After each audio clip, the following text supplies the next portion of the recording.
जय हिंद, जय Bharat and welcome to Def Talks. This is Aadi Achint. मेरे साथ हैं संजय दीक्षित जी कल, जिन्होंने अपने चैनल के ऊपर बड़ा जबरदस्त एग्जिट पोल दिया।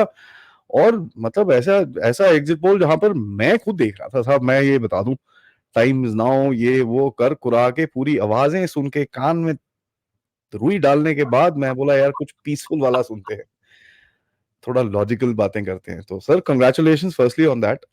Big fan of what you did yesterday. Namaste to all your viewers, and thank you for inviting me. नहीं सर, कल का this thing was very good. I mean वो लोग डिफर करें आपसे कि नहीं नहीं 356 नहीं 370 होनी चाहिए, 70 की ना वो 42 होना चाहिए, 45 होना चाहिए, 47, वो सब चलता रहेगा। It is how an exit poll suppose to be done and that is what it is. चिल्ला के चीख के पता नहीं क्या क्या हो रहा था वहां पर कल। तो मतलब इट वाज, एंड मैं बता रहा हूँ आई मीन डिस्कशन तो बिल्कुल ही नहीं, which is something very weird. But sir एक चीज मेरे को बताइए सबसे पहले, जी, क्या है सीक्रेट विक्ट्री का मोदी जी का सर? राहुल गांधी इज तो ब्लेस्ड विद राहुल मोदी जी गांधी। ने कुछ नहीं करा खुद? मोदी जी सबसे पहले तो जो ब्लेसिंग है ना, वो माता बगलामुखी के भक्त लगते हैं मुझको।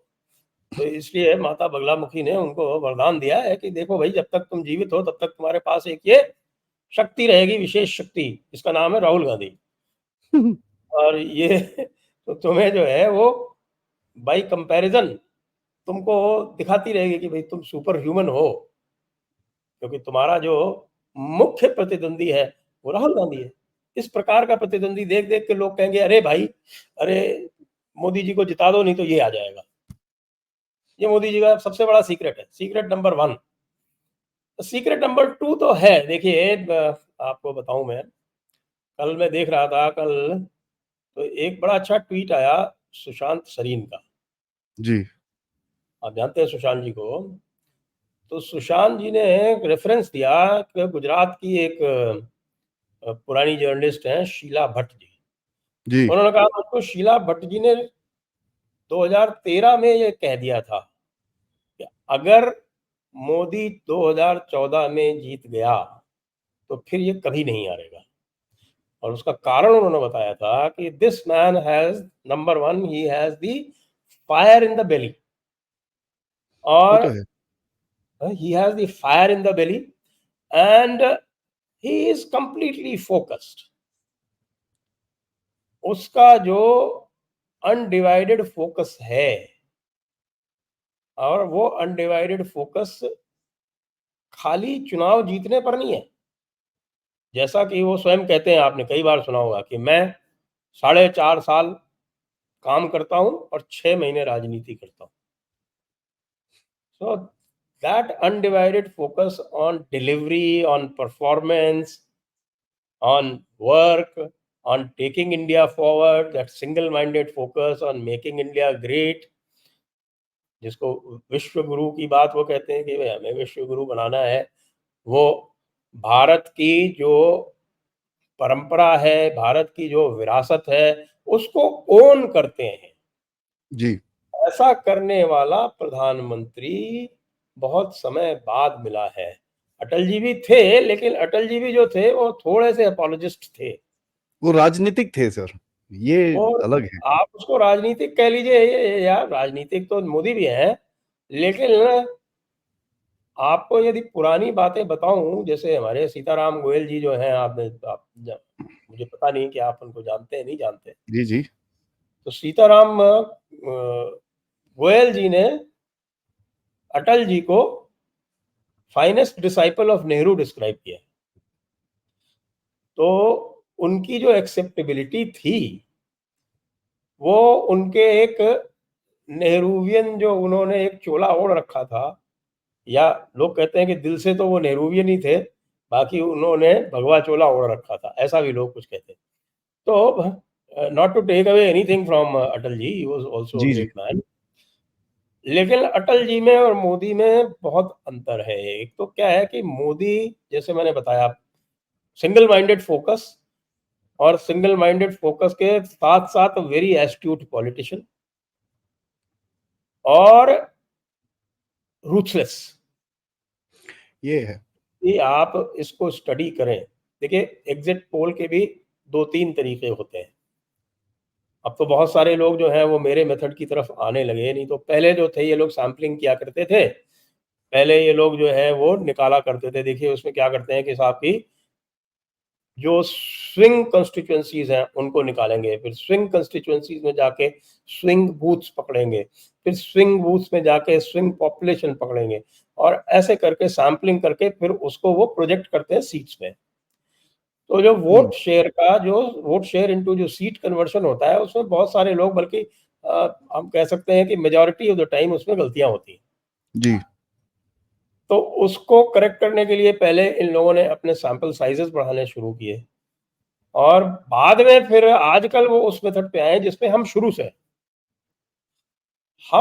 से कॉन्स्टिट्यूएंसी बाय कॉन्स्टिट्यूएंसी चल रहे हैं कि भाई हर कॉन्स्टिट्यूएंसी का अपना एक यूनिक फ्लेवर होता है, हम उसके हिसाब से चलेंगे। चलेंगे। और ये आप देखेंगे कि पिछले 2 पार्लियामेंट्री इलेक्शन में हमने बिल्कुल लगभग 100% एक्यूरेसी से प्रेडिक्शन किए थे। अब देखते हैं ईश्वर कृपा रही तो इस बार भी 100% होगा और हमने बहुत सारा इधर-उधर ब्लफ मास्टर भी नहीं किया है। हमने तो एक फिगर दिया है और ये कहा है कि भई इसको +2% 3% कर लो। जो हुँ, स्टैंडर्ड एरर पाई जाती है 2 टू 3% उसमें ये आनी चाहिए। नहीं आएँगे तो हम हाथ जोड़ के माफ़ी माँग लेंगे, कई बार हम गलत हुए भी हैं, बट 80% ठीक टाइम है। We have been specially assembly में देखिए जितनी छोटी कॉन्स्टिट्यूएंसी होगी, उतना ज़्यादा गलती के चांसेस बढ़ जाते हैं। जी, तो आपने जो पूछा तो ये मोदी की ये यूनिक प्रॉपर्टी है। एक तो सिंगल माइंडेड फोकस है उसका, टोटल परफॉर्मेंस ओरिएंटेशन है और परफॉर्मेंस ओरिएंटेशन भी देखिए जो मेरा अनुभव है कि परफॉर्मेंस ओरिएंटेशन आपको चांस देता है that you reach 50% with excellent performance. लेकिन उसके आगे जीतेंगे कि नहीं जीतेंगे वो इस पर डिपेंड करता है कि भाई बाकी चीजें आप कैसे मैनेज कर रहे हैं, आप कैसे लोगों को कन्विंस कर पा रहे हैं, कैसे लोगों को आप उत्साह जगा पा रहे हैं उनमें, किस प्रकार से आप अपना कम्युनिकेशन कर पा रहे हैं, कितनी आप मेहनत करके अपना ऑर्गेनाइजेशन जो है उसको एंथ्यूज कर पा रहे हैं। ये सारी चीज़ें होती हैं जिससे इलेक्शन जीता जाता है और इस सब में मोदी के सामने कॉम्पिटिशन नहीं है, ये उसके लिए एक मोदी के लिए एक एडेड एडवांटेज हो जाती है। जी। सर एक आलोचना होती है मोदी साहब की कि इनको इनकी गवर्नमेंट को कम्युनिकेशन करनी नहीं आती है। तो जब आप ऐसे रिजल्ट्स देखते हैं कि 350, 400 जो मर्ज़ी आप बोल लीजिए, पिछले बारी से तो मिनिमम 10% ज़्यादा तो है ही हैं, उसमें तो कोई डाउट नहीं है। तो जब आप ऐसी चीज़ देखते हैं तो फिर क्या बोलेंगे ऐसे लोगों को जो कई कई लोग बोलते हैं और दिल्ली में बैठ के बड़े एनालिसिस होते हैं कि भई इनकी कम्युनिकेशन पैटर्न बड़ा बड़ा ठीक नहीं है क्योंकि इनको ना they don't know how to put the right message with the right people. ऐसा कुछ आपको दिखता है सर? देखिए इसको भी आप 2 पार्ट में डिवाइड कर सकते हैं। एक तो है मोदी का पर्सनल कम्युनिकेशन। तो मोदी के पर्सनल कम्युनिकेशन में तो you just can not fault. क्योंकि उनका जो पर्सनल कम्युनिकेशन है लोगों के दिल पे सीधे जाके जाके लगता है। लेकिन दूसरा जो है वो इंस्टीट्यूशनल या ऑर्गेनाइजेशनल कम्युनिकेशन है। इंस्टीट्यूशनल और ऑर्गेनाइजेशनल कम्युनिकेशन हम देख रहे हैं कि if I compare it with 2014 तो definitely there is a scope of lot of improvement. अब इसमें ये भी है कि भाई इन लोगों ने उस तरह से जैसे 2019 में कैम्ब्रिज एनालिटिका आई थी या 2024 में डीप स्टेट के कुछ एलिमेंट्स लगे हुए हैं। आपने देखा कि सोशल मीडिया पे भी एक बहुत एग्जिट पोल हुआ है और सोशल मीडिया के एग्जिट पोल में सुप्रिया श्रीनेत ने अनाउंस भी कर दिया कि भाई कांग्रेस और इंडी अलायंस जो है इट वन हैंड्स डाउन। मतलब बताइए कहाँ 613 मिलियन व्यूज और कहाँ 145 मिलियन व्यूज।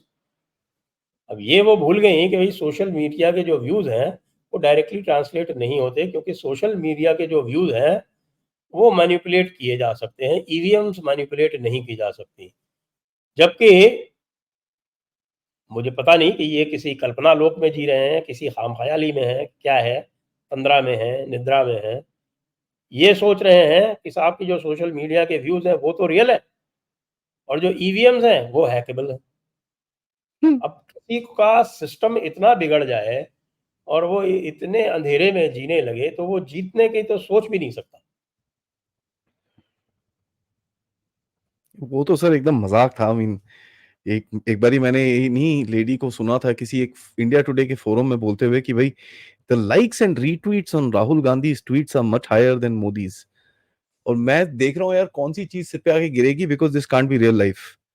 आई मीन ये अगर इस तरह से वो कार्टून में होता है ना, कुछ बेवकूफी हो तो सीधा सिर पे आके कुछ गिरता है, ऐसे कुछ मैं सोचा ऐसे ही कुछ होगा, कुछ हुआ नहीं। बट देन आई सेड यार ये दीस गाइज आर सीरियस। सो ये तो अभी की बात नहीं है, ये तो करीब करीब दो ढाई साल पहले की बात कर रहे हैं लोग। बट सर देखिए, राम मंदिर का एक मसला है, एक जो मामला है, कई लोगों ने बोला कि जैसे आप रिपब्लिक टीवी में देखें, उसमें एक वो आ रहा था कि 72% मुस्लिम्स ने बीजेपी को वोट नहीं करा है, कांग्रेस को ही वोट करा है। और कंसोलिडेशन ऑफ हिंदू वोट की जो बात, ये तो कहीं नहीं बोलते एक्सेप्ट फॉर यूट्यूब चैनल्स। कोई बोलना नहीं चाहता ये, कहीं ना कहीं आई थिंक इट्स नॉट, कोई कोई छूना नहीं चाहता इस सब्जेक्ट को। क्या है सर ये इसका इसका राज, और राम मंदिर का कितना इम्पैक्ट हुआ है on ground in terms of the voting? देखिए, आपका जो सेकंड पार्ट है वो मैं पहले लेता हूँ। राम मंदिर का क्या इम्पैक्ट हुआ है, you would be surprise. Ram मंदिर का जो मैक्सिमम इम्पैक्ट हुआ है वो डाउन साउथ हुआ है। और राम मंदिर का इम्पैक्ट आप देखेंगे, जो एक्सीलेंट रिजल्ट्स आप देख रहे हैं एग्जिट पोल में भी जो आ रहे हैं, हमारे एग्जिट पोल में भी रिफ्लेक्टेड है। जिस प्रकार से उड़ीसा, आंध्रा, तेलंगाना और कर्नाटका में वही आपके रिटेन करना, तमिलनाडु में 20% के ऊपर अपना वोट शेयर ले जाना, 27% जैसा कि आपके रिपब्लिक वाले बता रहे थे कि 27% वोट शेयर केरला में ले आना।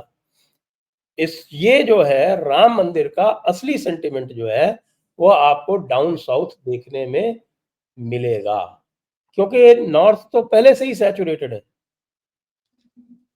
नॉर्थ में आप ये सेंटिमेंट आप ढूंढने भी चलेंगे तो कहाँ पाएंगे, अगर यूपी में पहले से ही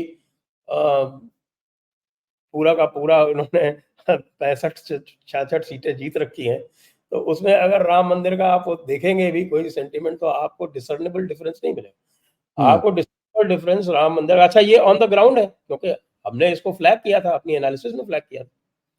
जब हम एनालिसिस कर रहे थे, जब आंध्र तेलंगाना का जब जिस समय हो रहा था चुनाव, और उस समय हमने जब विश्लेषण किया था, पोस्ट थर्ड फेज था शायद, वो थर्ड या फोर्थ फेज था, तो फोर्थ। हमने उसको किया था कि भाई राम मंदिर का असली जो एक परवर है, जो उत्साह है, जो चार्ज जिसको बोलते हैं, वो तेलंगाना में और आंध्रा में देखने को मिल रहा है। और ये बातें और भी अटेस्ट की लोगों ने, जिन लोगों ने पोल प्रयागराज में संगम में किया, जहां पर दक्षिण से बहुत बड़ी संख्या में रोज लोग आते हैं, करेक्ट। उनका सैंपल करके किया। और जिन्होंने काशी में ये सैंपलिंग की, वो 100% एक्यूरेट आ रहे हैं। यहां तक कि वायर द लायर, जानते हैं ना, वायर द हाँ, लायर। जिसकी पैंट ज्यादातर फायर में रहती है। तो वायर द लायर पे एक पुराने एक जर्नलिस्ट हैं, जावेद लाइक, तो वो 2004 से इसी मेथोडोलॉजी से अपनी फाइंडिंग्स दे रहे हैं। वो प्रयागराज में जाते हैं, और प्रयागराज में जो लोग संगम में जाते हैं, उनके जो है अपने मल्लाहों से, निषादों से उनका जो है एक तरह का एक संपर्क बन गया, बहुत समय से चूंकि जा रहे हैं। और वहां पे वो जो अलग अलग स्थानों से लोग आते हैं उनसे पूछते हैं, और उनका डॉक्यूमेंटेड है, उनके ऊपर तो स्टडी भी आई है कि भाई उन्होंने 2004 भी सही बता दिया था, और 2014 भी सही बता दिया था, और 2024 भी जैसा उन्होंने कहा उसी तरह के एग्जिट पोल्स दिख रहे हैं। Not bad. हम्म। और उन्होंने साउथ की सैंपलिंग, जैसा उन्होंने इस बार कहा कि you will see astounding results इन आंध्रा तेलंगाना, तो वो सही आ रहा है। आप देख रहे हैं आंध्रा और तेलंगाना की बात जो कर रहे थे, वो एग्जिट पोल्स में तो दिखाई पड़ रही है, 4 तारीख को भी दिखाई पड़ जाएगी।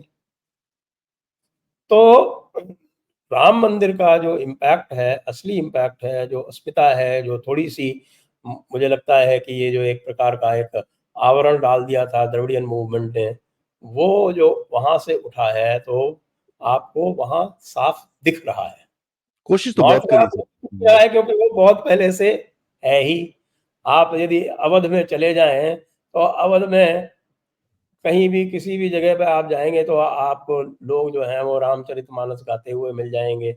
बातों-बातों में किसी न किसी तुलसीदास जी की चौपाई का प्रसंग ले आएँगे। यानी कहावतों में भी जो है उनकी चौपाइयाँ चलती रहती हैं। तो वहाँ तो आपको पता नहीं चलेगा, लेकिन साउथ में डेफ़िनिटली ये दिख रहा है, डिसर्निबल है। इसलिए मैं ये मानूँगा कि इस सैंपल को लेते हुए कि भई राम मंदिर की एक साइलेंट वेव है। ये ये बात सर जो मेन स्ट्रीम में डिस्कशंस हैं, एक तो ये ना इनकम्बेंसी एंटी, मैंने तो कभी नहीं सुना सर ये किसी और देश के अंदर, ये भारत का ये कॉन्सेप्ट है इनकम्बेंसी एंड एंटी इनकम्बेंसी। मैं I have not heard this word anywhere. और मैं काफी मतलब मेरा शौक है जियोपॉलिटिक्स का, तो मैं दुनिया के इलेक्शंस भी देखता रहता हूँ, इधर पे ब्राजील में भी हुआ, इसमें हुआ। I have never heard this word. ये सिर्फ भारत के अंदर यूज होता है, और फनीली स्पीकिंग ये एक लॉ बना दिया गया है कि भाई जो पुराना है वो लोग पसंद नहीं है, बोर हो जाते हैं हम लोग बड़ी जल्दी। ये तो मेरे को समझ नहीं आता है। वोटर तो फटीग। हाँ, वोटर फटीग, ये बड़ा इंटरेस्टिंग सा मेरे को दिखता है। अगर आप देखें सर यहाँ पे भी ये जो नैरेटिव चेंज हुए थे इलेक्शन के बीच में, पहले 2 वोट फेज के बाद, ओ नहीं नहीं जी वोट ही नहीं पड़ रहे, पता नहीं क्या हो गया, बीजेपी वाले सो गए। उसके बाद जब पढ़ने शुरू हुए, नहीं नहीं नहीं ये तो अभी ऑपोजिट जा रहा है क्योंकि ये मोदी जी के अगेंस्ट जा रहा है। तो सर ये तो चित भी मेरी पट भी मेरी वाला गेम होता है। अब ये इसका क्या कोई बोल सकता है? This is something really really funny. But sir मेरे को ये बताइए आप, ये जो अभी लोगों ने इतना नैरेटिव चलाया कास्ट के ऊपर, संविधान के ऊपर एंड रिलीजन के ऊपर, कि भाई हम ये मोदी जी ना ये हटा देंगे, रिजर्वेशन हटा देंगे, हम रिलीजन के ऊपर रिजर्वेशन देंगे। ये जो मटेरियलाइजेशन इसका जो ग्राउंड पे हुआ है sir, has it actually affected anything? कि ये लिटरली जो लोग सुन भी रहे हैं उनको ही पता है यार ये बदतमीजी कर रहे हैं, पागलपंती कर रहे हैं, कुछ नहीं होने वाला। थोड़ा बहुत तो इम्पैक्ट था जो हमको देखने में आया, क्योंकि फर्स्ट फेज़ में यहाँ राजस्थान में पोलिंग थी।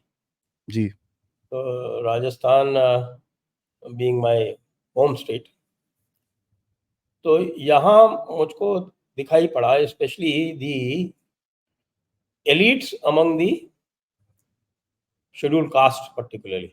अच्छा। जो शेड्यूल्ड कास्ट एलीट्स हैं, जो बेनिफिशरीज़ हैं, जो second generation, third generation beneficiaries हैं, क्योंकि आपको पता है कि शेड्यूल्ड कास्ट में वो क्रीमी लेयर वाला कॉन्सेप्ट नहीं है।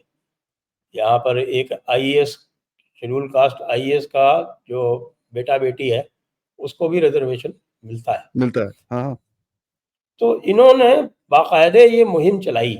जैसे ही मोदी जी ने 400 पार की बात कही, तो वो 400 पार की बात को लेके इन्होंने बड़ी मुहिम चलाई, और उसमें मैंने देखा कि कई सारे जो हैं वो sway भी हुए। और मुझे लगता है कि ये बात पहुँची, थोड़ा लेट पहुँची। जैसा मुझे पता है लोगों ने पहले से ही फ्लैग कर दिया था पीएमओ को कि भाई इस तरह का नैरेटिव चल रहा है।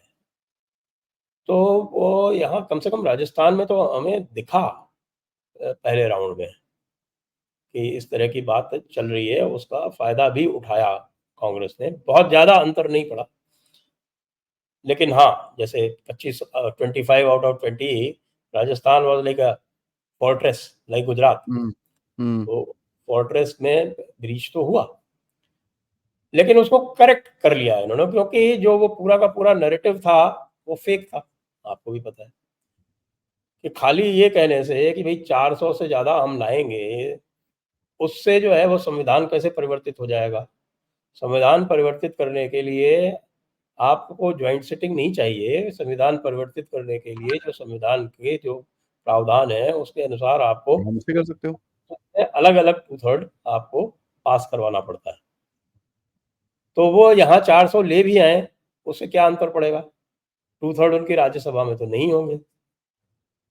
इन्होंने जानबूझ के ये झूठा नैरेटिव चलाया जो ज़्यादा देर नहीं टिका, तो उसको काउंटर करने के लिए अच्छा फिर बेवकूफ़ी और कर दी कि एक तरफ तो आप कह रहे हैं कि वो संविधान चेंज कर देंगे, दूसरी तरफ आपके लोग जो हैं just on the eve of election, मेरे ख्याल से 19 को इलेक्शन थे, ये 15-15 तारीख को वो माइनॉरिटीज़ कोटा जो है वो कर्नाटका गवर्नमेंट ने अनाउंस कर दिया।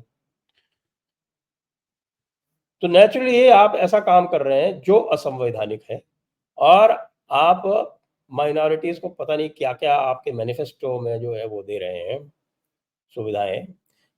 Almost exactly the kind of things जो कंपेयर किया लोगों ने 1937 इलेक्शन में जो मुस्लिम लीग ने जो मैनिफेस्टो दिया था, उससे मिलता-जुलता।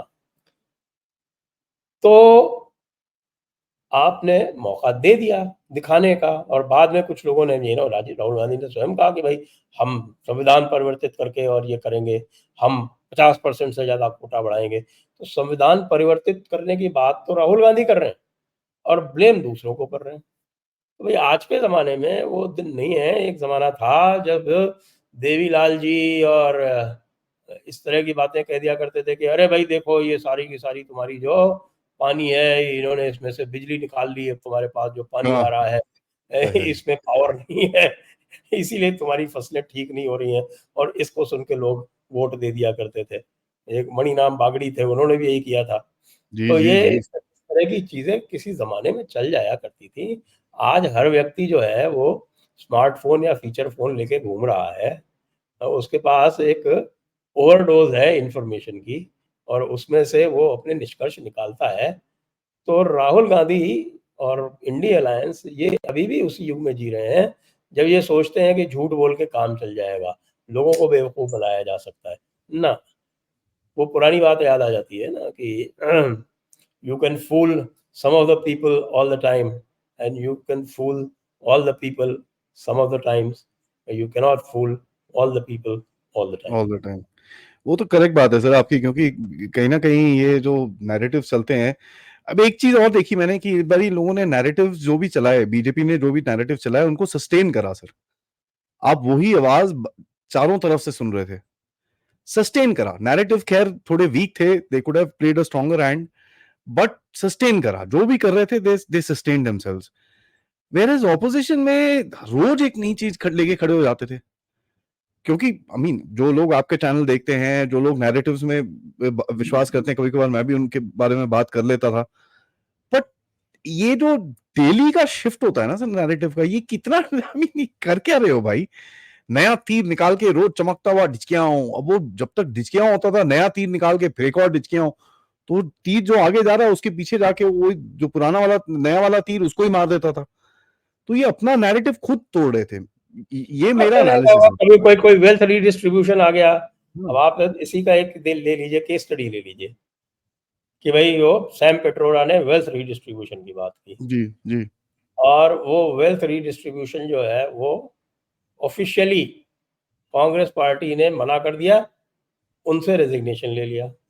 हुँ, लेकिन अगली ही जो मीटिंग होती है, उसमें जो उनके डी फैक्टो लीडर हैं राहुल गांधी, वो उसी प्लान को असर्ट करते हैं और कहते हैं हम जी ऐसा मैन। करेंगे। तो आप मुझे बताइए कि इस तरह की बात यदि करेंगे, तो अब उनका पूरा का पूरा कैडर कन्फ्यूज़ हो गया। मैं देख रहा था उस समय जो डिबेट्स हो रही थी और उसमें जो ये प्रश्न दागे जा रहे थे, तो वो लोग जो थे वो फँसे हुए थे। दे वर इन अ क्लेफ्ट स्टिक। अब उनको पता नहीं था कि भई हम क्या करें? राहुल गांधी ने ये कह दिया, सैम पिट्रोडा को इन्होंने रेज़िग्नेशन ले लिया। ऑफ़िशियल लाइन ये है कि हमने डिनाई कर दिया, ऐसी कोई बात नहीं है। और इधर राहुल गांधी जो है वो उसी थीम पे चले जा रहे हैं और साथ में वो जातीय जनगणना भी कर रहे हैं। वो 90% वर्सेस 10% भी कर रहे हैं। जितनी भी मोस्ट रिग्रेसिव पॉलिसीज़ जो उनके खुद के दादी जी के पिताजी, उनको परदादा कहें या परनाना कहें, मैं कन्फ्यूज़ रहता हूँ। जो कहा करते थे, ठीक उसका उल्टा स्टैंड ले रहे हैं। एक ज़माना था जब ये कहते थे साहब कि न जात पर, न पात पर मोहर लगेगी हाथ पर। हाथ पर। तो सुना आज है कह सर रहे ये हैं तो। कि किसी को भी पकड़ लेंगे, तुम्हारी जात क्या है? अरे भाई, अगर उसने कोई तुम्हारे चारों तरफ सिक्योरिटी थी, नहीं तो पलट के उसको पूछना चाहिए था ना, राहुल गांधी तेरी जात क्या है ये बता, दूसरों से जात पूछता घूम रहा। तो ये शर्म आनी चाहिए। कंफ्यूज नैरेटिव वाली बात आपकी बिल्कुल सही है। या कंफ्यूज्ड नैरेटिव, कंफ्यूज्ड लीडर्स। सबसे बड़ी प्रॉब्लम यह है कि जो मैंने देखा कि ऑपोजिशन में particularly Rahul Gandhi was a loose cannon. वो उसका जो लेफ्टिस्ट कबाल जिसने उसे कैप्चर कर रखा है, माइंड कैप्चर कर रखा है, वो जो भी उसको बोलता था वो जाके वो कुछ भी बोल देता था, और उसके बाद फिर everybody would struggle to somehow get to terms with it. वो स्ट्रगल करता है कि भाई इसको कैसे एक्सप्लेन करें, और वो कभी रिट्रैक्ट नहीं करेगा, वो कभी उसको ऐसे बिहेव करेगा कि जैसे भाई वो पता नहीं वही है, कहाँ कड़वा का शायद सच। है, कि साहब हाँ, जो कह दिया सो कह दिया, कह दिया सो कह दिया। क्योंकि कल भी सर इसका इनकी जो आप मीटिंग। कंट्रास्ट ले ले, मोदी की क्रेडिबिलिटी उसके किए हुए कामों से आती है। एग्जैक्टली। वो ये क्लेम कर सकता है राइटफुली कि जो कहा वो किया, he can claim that. Rahul Gandhi is pure vapour, is nothing there. आप कल की इनकी मीटिंग देखिए सर, आपने भी रेफरेंस किया था अपने टॉक में इसमें इसके बारे में। कल की इनकी मीटिंग देखिए, सब बैठे हुए वहां पर, मतलब गड़े हुए मुर्दे होते हैं ना जैसे, वैसे बैठे हुए थे। तो बिठा रखा, मम्मियों की तरह वहां पर बिठा रखा उनको, and they came out and gave a statement कि ये जी हम तो मानते नहीं, हम तो 295 ये वो एंड ऑल दैट। अब वो तो खैर ओवर डिस्कस्ड है, बट सर देखिए कहीं ना कहीं एक एक रियलिटी चेक भी होता है ना। तो ये तो, अब आई मीन इसमें तो यहाँ पर तो कुछ दिखता ही नहीं है कि भाई कोई रियलिटी नाम की यहाँ पर कोई चीज है। बट सर इस बारे में मेरे को आपसे जो एक और सवाल पूछना है is about the ground level. जो एक वेव बोलते थे, 2014 में बोला एक मोदी वेव आई, 19 में बोला वो सुना मोदी हुआ, सुनामी, सुनामो, सुनामो, सुनामो बोलते थे। ये क्या है फिर?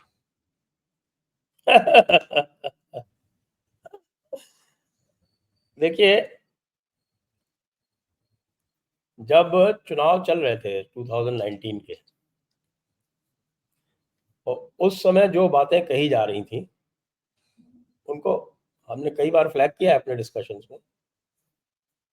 उस समय जो नंबर्स थ्रो किए जा रहे थे योगेंद्र यादव जैसे लोगों द्वारा,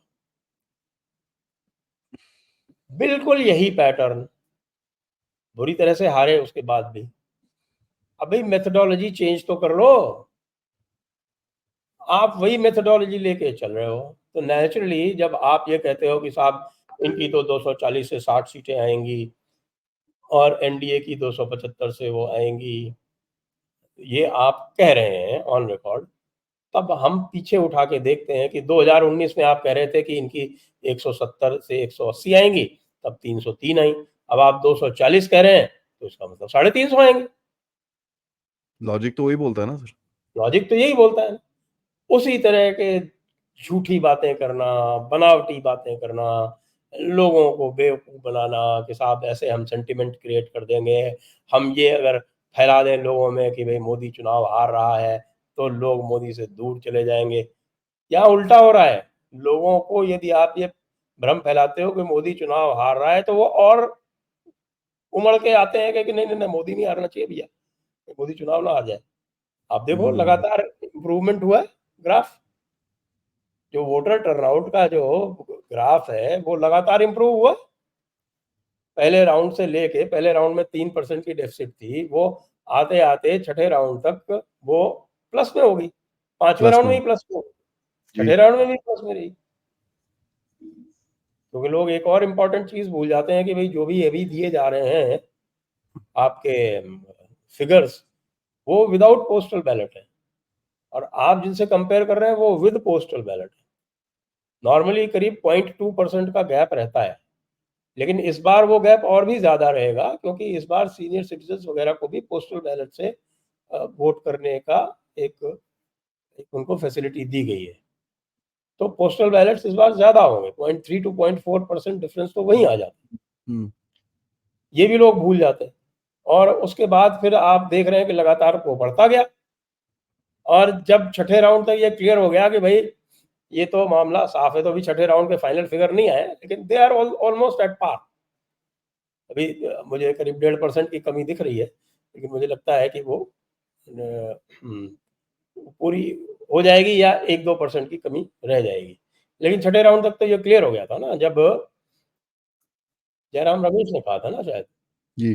उन्होंने फ्लैग किया था कि जयराम रमेश ने कहा कि छठे राउंड तक हम 272 पार कर चुके हैं और 7वें तक हम 350 पहुंच जाएंगे। अब a person who supposed to be an IITian, उसको इतनी बेसिक मैथ्स नहीं आती कि भई अगर आप 272 क्रॉस कर चुके हैं, तो 57 सीटें कुल बची हैं, आप 350 कैसे पहुँच जाएँगे? तो इस तरह डिसग्रेस। की, अब जिसको हम कहें ना कि ऐसी गलती जो एक हमारा जो है ना वो विनोद भी नहीं करेगा। वो पंचायत सीरियल आता है, देखते हैं आप? जी, जी, जी। सुना है, देखता नहीं बट सुना है। तो उसमें एक वो विनोद है, हुँ। सुन रहे हो विनोद? तो वो विनोद जो है, वो भी ऐसी गलती नहीं करेगा। जैसी गलती इनके मूर्धन्य शीर्षस्थ नेतृत्व वाले जयराम रमेश जैसे लोग करते हैं, और सुप्रिया श्रीनेत की तो जितना कहो उतना कम है। नहीं, वो तो सर स्पेशल हैं, वो ऐसे मत नहीं, नहीं, उनके बारे में कुछ नहीं बोल सकते। मैं बड़ा सेंसिटिव हूँ उनके लिए। क्यों? तो अरे नहीं सर, 6% वोट तो आए थे ना उनके पिछले साल, पिछली बार कितनी 2019 में। प्यारी हैं, कितनी कितनी अच्छी-अच्छी बातें करती हैं, कितनी प्यारी-प्यारी बातें करती हैं, अरे तो इतनी अच्छी-अच्छी बातें करती हैं कि पब्लिक ने उनको ऐसा पहचाना कि वो महाराजगंज चुनाव लड़ने गईं 2019 में, तो पब्लिक ने उनको पूरे 6% वोट दिए। जी। कितनी बड़ी बात सबसे है। बेस्ट तो वो है सर, वो कल वो निकली बाहर कहती हैं कि ये तो फिक्स्ड है सब कुछ, हुँ, और मतलब उनके अपने मुँह से स्माइल नहीं हट रही थी। तो उनको भी पता है कि यार यहाँ पर ना कहानी बहुत खराब है। तो हम झूठ बोल रहे हैं, ये पता है उनको। पता है, मतलब स्माइल खुद नहीं हट पा रही अभी यार, कम से कम मुँह सीधा करके बात तो कर लो आंटी। बट कोई बात नहीं, चलो ठीक है, माना माना गया। लेकिन सर अभी मेरे को ये बताओ, आज तो बड़े साहब हैं जो हमारे सर जी हैं, जो बड़े-बड़े लोग हैं, अब वो जा रहे हैं जेल। हाँ, तो जाएँगे। ये तो बहुत मतलब अभी मोदी की पहले विक्ट्री पहले तो वो राजघाट जाएँगे, फिर हनुमान जी के मंदिर जाएँगे कालका जी में, उसके बाद जेल जाएँगे। फिर ये तो मोदी विक्ट्री तो ओवरशैडो हो जाएगी सर। ऐसे कैसे हम लोग, आप और हम तो फिर ये तो हमारी तो धंधा बंद हो जाएगा सर, कैसे करेंगे हम लोग? हम एक आरती बना लेंगे। ओम जय केजरू स्वामी, जय केजरू स्वामी, तुमको निस दिन देखत, तुमको निस दिन देखत, पशु पक्षी प्राणी, ओम जय केजरू स्वामी। कैसे चलेगा सर ऐसे घर? ऐसे थोड़ी होता है। आई मीन ये तो डेमोक्रेसी का कत्ल है सर। तो इसी डेमोक्रेसी तो बची कहाँ? आपको बहुत पहले से पता है कि हम इलेक्टोरल आउटक्रेसी हैं, ऑटोक्रेसी हाँ हैं। जी, इसी चक्कर में मुझे आपसे भी बात करनी है सर। अभी ये इनका अगला वी-डेम गेम क्या वाले जो रहेगा? हैं, वो अब नया कौन-सा शगुफा लेके आएँगे हाँ, पता नहीं। हमारे पास ये वी-डेम भी है, हमारे पास यूएससीआईआरएफ भी है, हमारे जी, पास प्रेस फ्रीडम वाला भी है, फ्रीडम इंडेक्स भी है, हमारे पास हंगर इंडेक्स भी है, और पता नहीं कौन-कौन से इंडेक्स हैं। उसमें सब में हम भारत को बिल्कुल नीचे रख देंगे, लेकिन उसके बाद भी जो है भारत से बिज़नेस तो करनी पड़ेगी, क्योंकि 8.2% हो गया है। और सबसे मजे की बात तो ये है कि जब कांग्रेस और इनका इंडी वालों का डेलीगेशन जाता है इलेक्शन कमीशन के पास, ये कहता है कि साहब ये 8.2% इन्होंने क्यों रिलीज किया, बताइए। Can you imagine? कितना बड़ा इन्होंने फ्रॉड कर दिया कि 31 मई को, जो स्पेसिफाइड डेट है आरबीआई की, कि जिस दिन डेटा रिलीज करते हैं, उन्होंने डेटा रिलीज कर दिया, तो पूरा डेलीगेशन चला गया कि साहब ये तो फ्रॉड हो गया।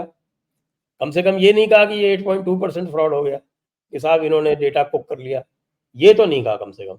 Small mercies. स्मॉल मर्सीज़, या वो आपकी बात एकदम ठीक है सर। सर आखिर में मैं आपसे एक बड़ा सवाल पूछूँगा अभी। अभी सारे सवाल ये छोटे थे। हाँ, नहीं ये थोड़ा ल ज़बरदस्त हेवी वाला सवाल है। हेवी क्यों है सर? क्योंकि मैं आपसे देखिए अभी इनका जैसे आपने मैंने भी आपके प्लेटफ़ॉर्म पे बात करी थी सर, कि इनका कुछ कोशिश रहेगी कि कहीं न कहीं उसको थोड़ा-सा डिरेल किया जाए, जो भी हो रहा है। उसमें कुछ अड़ंगी डाली जाए, जो चरखा चल रहा है उसके अंदर डंडा डाला जाए, कुछ कुछ तो करेंगे, समथिंग हैज़ टू हैपन। और मेरी ऑब्जर्वेशन ये है कि सर ये लोग ईसीआई का डेटा बहुत ज़बरदस्त तरह से कलेक्ट कर रहे हैं, ताकि एक वो डॉसियर-फॉसियर कुछ बना के कुछ कहीं न कहीं सबमिट कर सकें और किसी कहाँ पब्लिकेशन सबमिट को करेंगे, दे पाएँ। यूएन में, नहीं, नहीं सर आईसीजे ये में? Guardian, Washington post, New York times इसके आगे इनकी औकात नहीं है। गार्डियन, वॉशिंगटन पोस्ट को भाई, ठीक है? यही तो इनकी समझ में नहीं आया शुरू से हाँ, कि भाई भारत में जो थोड़े बहुत जो मानसिक गुलाम जो हुआ करते थे वो भी आजकल नहीं पढ़ते गार्डियन और वॉशिंगटन पोस्ट। एक जमाना था, मुझे याद है जब मैं कॉलेज में था, तब हम हर वीक बिल्कुल जिसको कहते हैं religiously Time, Newsweek, Economist, India Today, ये सब पढ़ते थे। आज के उस एज ग्रुप के यूथ से पूछ लो वो पढ़ता है क्या? हँसते हैं सर। मैं उस टाइम पे बात आपकी एकदम करेक्ट है, मैं बात बात कर आपकी रहा एकदम हूँ, करेक्ट है। हुँ। This was when 17 to 21 when I was in college, उस समय की बात। आज का यूथ कोई पढ़ता है क्या? वो दूसरी नहीं, चीजें कंज्यूम करता है भाई। नहीं, वो बात तो आपकी ठीक है सर। इनके पास क्या ऑप्शन है? अब अच्छा, जो इंटेलेक्चुअल क्लास है, मान लीजिए हम और आप, do we give two pennies, sorry two pence, पता नहीं टू पेनीज क्यों कहते हैं, शुड बी टू पेंस ना। we do we give two pence to what Guardian says or the Economist says? Maybe we used to do about 15 years back. We used to care for their opinions. Do we today? वो self confidence हमें किसने generate की है? ये जो पिछले 10 साल का जो एक रिसर्जेंस हुआ है, एक इंडियन प्राइड का रिसर्जेंस हुआ है, एक हमारे हिंदू कल्चर का रेनेसांस हुआ है, that gives us the confidence. We don't care. Two hoots for them, not two hoots. वो बात आपकी एकदम ठीक है सर। इनके पास क्या ऑप्शन रहेंगे? इनके पास तो वही घिसे पिटे ऑप्शन है। ये सोचते हैं कि भाई Modi can be defeated by international opinion. अब ये बात जो है वो आप स्वयं, आपसे अच्छा कौन जानता है? वो इंटरनेशनल ओपिनियन के लिए उन्होंने एक व्यक्ति बैठा रखा है, उसका नाम है डॉक्टर एस जयशंकर। और रोज सारे इंटरनेशनल ओपिनियन मेकर्स की ऐसी तैसी और बड़े ही सोफिस्टिकेटेड और बड़े ही डिप्लोमेटिक तरीके से करता रहता है वो व्यक्ति। और वो देख देख के हमारे बगल वाले जो है वो परेशान होते हैं, हाय ये भारत जो है ये तो किसी को मानता ही नहीं, किसी को काटता ही नहीं, और हम तो पीछे रहते हैं इनके सामने। बात तो ठीक है। इनका कोर्ट में कुछ रेजोनेंस मिलेगा सर आपको लगता है? No, nothing, court has already rejected their plea. 40, sorry 40 नहीं, 41 sir. 140, 41, 41 times they have challenged EVM, 41 times. उसमें एक बार बीजेपी ने भी की थी, हाँ? उस 41 में पहला जो चैलेंज था वो बीजेपी का ही था, लेकिन बीजेपी की समझ में आ गया, इनकी आज तक समझ में नहीं आया। ये होगा नहीं कुछ। करेक्ट। और जो आप ये देखेंगे जो लैंग्वेज यूज की है ना, that this is an execrable attempt, execrable. हो ही नहीं सकता sir, it's not connected to a network, कहाँ से हैक करोगे उसको? एक्सेक्रेबल का मतलब आप बता दीजिए लोगों को। एक्सक्रेटा, विष्टा को कहते हैं, विष्टा, विष्टा समझते हैं भाई लोग, शिट।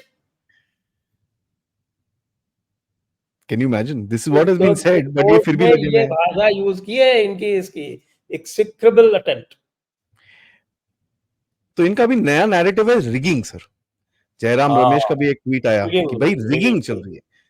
अब रिगिंग कैसे चलेगी साहब, ये बताइए, ईवीएम कैसे रिग की जा सकती है? इसी पे तो सारा का सारा जजमेंट है, पूरा का पूरा एक्सप्लेनेशन हुआ।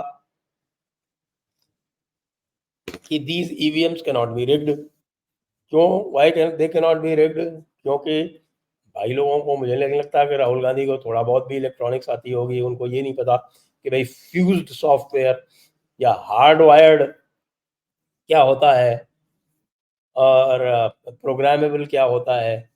जो चीज़ प्रोग्रामेबल नहीं है, जिसमें बाहर से कोई और इनपुट नहीं है बैलेट यूनिट के अलावा, उसको कैसे रिग करोगे? पहले एक आया था उसका तरीका कि साहब motherboard can be changed.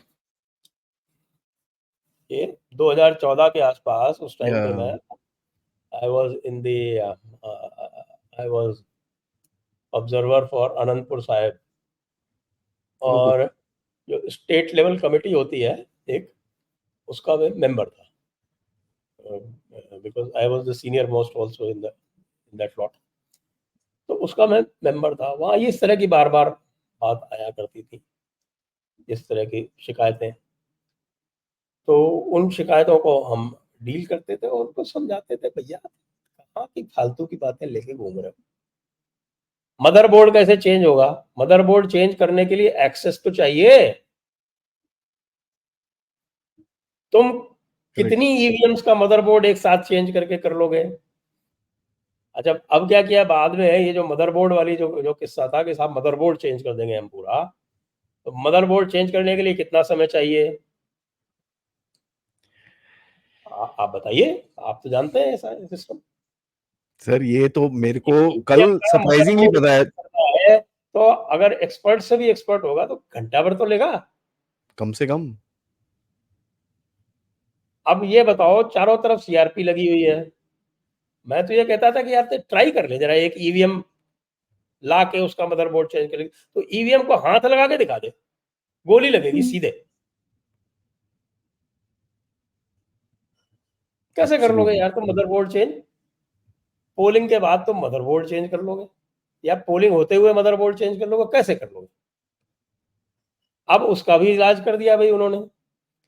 If there is any attempt to open the EVM, it destroys the entire software. वो डिस्ट्रॉय कर दे। अब बोलो, ये 2014 में नहीं था ये, तो अभी जो आ रही है ईवीएम्स, उसमें ये फीचर है कि अगर उसको अनऑथराइज्ड ओपनिंग का प्रयास किया गया तो वो डिस्ट्रॉय हो जाएगा।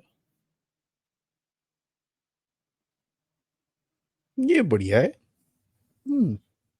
ये वही बढ़िया जो है, मैंने दिस आपको आई डिडंट शुरू नो। में बात कही थी कि भाई एक बात तो पक्की है कि कांग्रेस जो है वो सोशल मीडिया का एग्जिट पोल तो जीत ही चुकी, ईवीएम का हार जाएगी। लेकिन सोशल मीडिया को आप भी जानते हैं, हम भी जानते हैं कैसे मैनिपुलेट हो रहा था।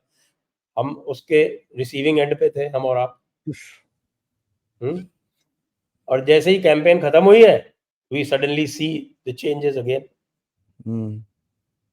It's sad but it's true.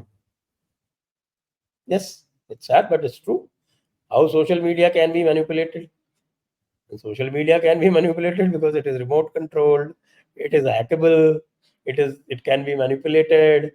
There और ये are कब से सर? algos. मार्च एंड से चल रहा है हमारे साथ। हाँ, ये मार्च से इसके 2-2.5 महीने हो गए हमको ये झेलते हुए। एल्गोस काम करती, पर्टिकुलरली अप्रैल 29th 30th से तो बिल्कुल ही इन्होंने वो किया है उसका। या। मेरा तो तो मार्च जो एंड से सर, चीजें जो मार्च एंड चीजें से आई वाज एल्गो से कंट्रोल अंडर। की जा सकती हैं, जो चीजें जी। एल्गो से कंट्रोल की जा सकती हैं, उस पे तो आपने एग्जिट पोल जीत लिया। और जो चीज जो है वो रिमोट कंट्रोल नहीं हो सकती है, उस पे आप हार जाएंगे और कहेंगे ये कि साहब देखिए सोशल मीडिया पे हमने पोल जीता था इसलिए हम जीतेंगे। आगे से सारे के सारे जितने भी चुनाव हैं वो सोशल मीडिया पे कराए जाएं, जिससे सोरोस और ब्लैक रॉक और वैंगार्ड वगैरह जो है वो मैनेज कर सके सारा का सारा। यही है ना सर। अभी आप देख लीजिए, आपने ये जो बताया हिपोक्रेसी, अभी it is so funny. And हमारे जैसे लोग, ऑब्जर्वर्स, जो इन चीजों को देखते हैं, हम देखते हैं यार क्या क्या बोल रहे हो भाई, कम से कम पूछ लो यार, बोलने से पहले पूछ लो। बट यही दुनिया है sir. But sir thank you so much, आपने थोड़ा अंदर की बात बताई। I think we stepped away from this thing, political narratives की बात करी है, ये बहुत कम लोग बात करते हैं। Everybody comes down to Raebareli कौन जीतेगा। अब वो भी इंपॉर्टेंट है, बट पॉलिटिकल नैरेटिव जो इस जीत या हार को इम्पैक्ट करते हैं वो सबसे ज्यादा इंपॉर्टेंट है, एंड उस पर हमने आज बात करी sir. Thank you so much sir, always a pleasure talking to you. जय श्री राम, नमस्कार, जय भारत। जय Shri Ram, thank you very much. जय हिंद, जय भारत, वंदे मातरम।